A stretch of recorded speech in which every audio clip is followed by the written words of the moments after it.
اللہ کا واسطہ دیتا ہوں فیصلہ باد سے دھوکہ نہ کھاؤ، اس کے بازاروں سے دھوکہ نہ کھاؤ، ہوش میں آؤ ہم غلط جا رہے ہیں۔ اور میرے بھائی اگر مر کے اللہ کے پاس جانا ہے تو اس زندگی سے واپس آؤ، واپس آؤ، میں اللہ کا اس کے رسول کا واسطہ دیتا ہوں۔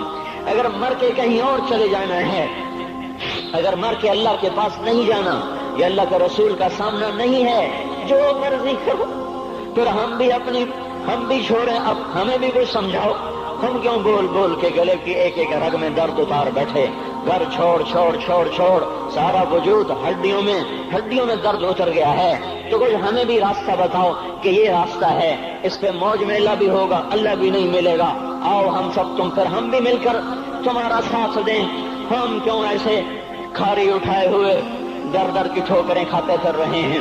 میرے بھائیو، اور اگر ایسا کوئی راستہ نہیں ہے، اور میں بتا رہا ہوں کوئی نہیں ہے، کوئی نہیں ہے، کوئی نہیں ہے، میرے پاس کوئی مضمون نہیں بیان کرنے کو۔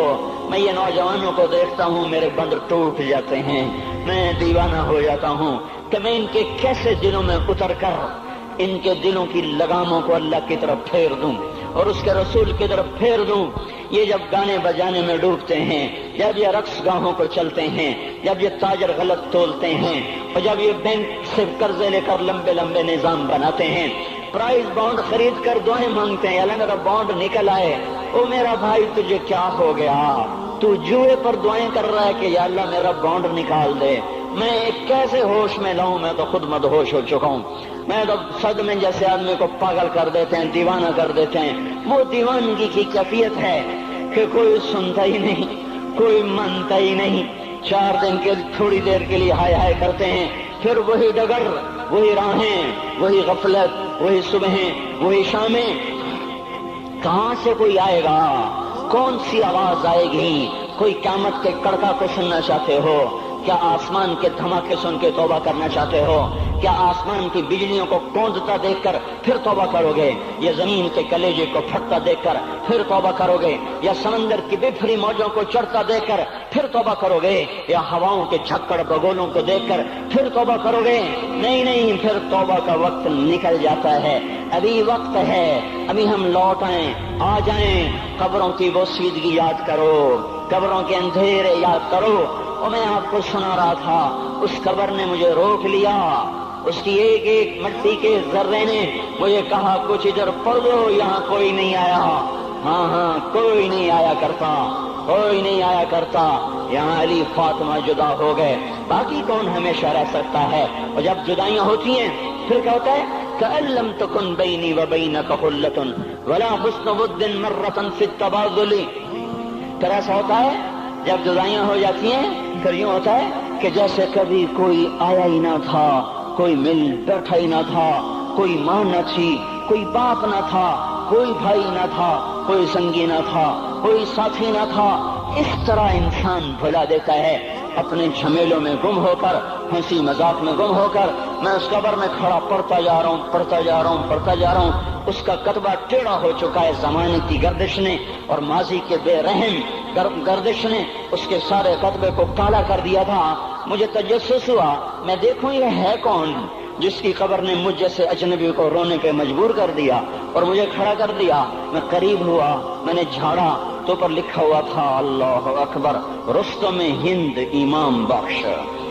رستم ہند، جس کے لیے مہاراج قالین بچھاتے تھے، جس کو ہاتھیوں پہ سوار کروا کے لایا جاتا تھا، جس کے آگے پیچھے ڈھول بجتے تھے، اور جیسے آج کل یہ کرکٹ کے کھلاڑیوں کے آگے پیچھے خلقت ہوتی ہے، یہ وہ دور تھا جب پہلوانوں کے آگے پیچھے خلقت ہوتی تھی۔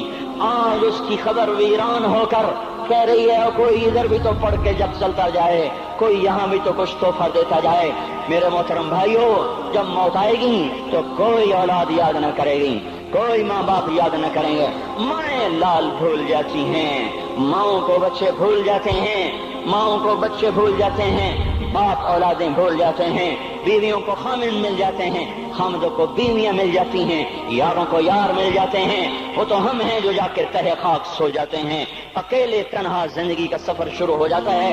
علی بن ابی طالب جیسا شاہ سوار، اللہ تعالیٰ کا مقرب محبوب انسان، جس کو اللہ کے نبی نے کہا علی تجھے بشارت ہو، جنت میں تیرا گھر میرے گھر کے سامنے ہوگا۔ اتنی بڑی بشارت علی تجھے مبارک ہو، جنت میں تیرا گھر میرے گھر کے سامنے ہوگا۔ اتنی بڑی بشارت کا لینے والا، روزانہ کی رات کی فریاد، مجھے تو پتہ نہیں کہ میرا یہ بیان قبول ہے کہ مردود ہے، آپ کو پتہ نہیں آپ کی آمد قبول ہے کہ مردود ہے۔ آج 25 روزے رکھتے ہوئے ہو گئے، کچھ پتہ نہیں، اللہ تعالیٰ قبول کرے گا یا رد کر دے گا۔ بڑی ذات ہے، آج تک زندگی میں کوئی ایک عمل بھی نظر نہیں آتا جس پر ہم دعویٰ کر سکیں یہ کام تو میرا اللہ کو بڑا پسند آئے گا اور میری بخشش کا سامان ہو جائے گا۔ ہم فقیر لوگ ہیں میرے بھائیوں، ہماری معیشت اتنی خراب نہیں ہوئی جتنا ہمارا ایمان خراب ہو گیا ہے۔ ہمارا فقیر، اس کا چولہا ٹھنڈا ہوا ہے، ہمیں اس کا درد ہے، لیکن اس کے چولہے ٹھنڈے ہونے کا اتنا درد نہیں ہے جتنا اس کے ایمان کی انگیٹھیاں سرد ہو چکی ہیں، جتنا یہ درد ہے، کیونکہ یہ فقر مالداروں کو بھی حاصل ہے۔ یہ فقر پوری دنیا پہ چھا چکا، مالدار بھی فقیر ہیں، دکاندار بھی فقیر ہیں، تاجر زمیندار بھی فقیر ہیں۔ آج جو جتنا بڑا دنیا دار ہے وہ ایمان کا اتنا بڑا فقیر ہو چکا ہے۔